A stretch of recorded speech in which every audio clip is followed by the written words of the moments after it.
রাত তখন প্রায় 12টা।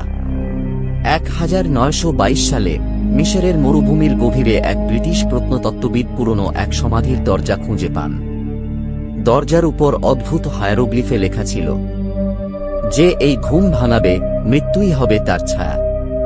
কিন্তু তারা সতর্কবার্তা উপেক্ষা করে দরজা খুলে ফেলে। ভেতরে ছিল সোনায় মোড়া এক বিশাল কক্ষ, মাঝখানে ফারাওয়ের কফিন। হঠাৎ পুরো ঘরের বাতাস ঠান্ডা হয়ে যায়। একজন শ্রমিক ভয়ে বলে ওঠে, কেউ আমাদের দেখছে। ঠিক তখনই কফিনের পাশের কালো বিড়ালের মূর্তির চোখ লাল হয়ে জ্বলে ওঠে। দূরে কোথাও থেকে ভেসে আসে অদ্ভুত ফিস ফিস শব্দ। সেই রাতেই দলের প্রধান রহস্যজনকভাবে মারা যায়।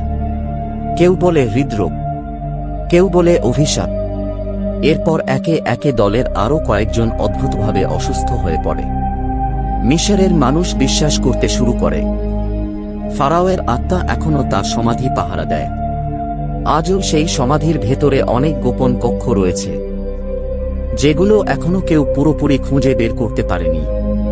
কিন্তু সবচেয়ে ভয়ের বিষয় হল, রাতে সেখানে গেলে নাকি এখনো শোনা যায় ধীরে ধীরে কেউ ফিসফিস করে বলছে, আমার ঘুম ভাঙিও না।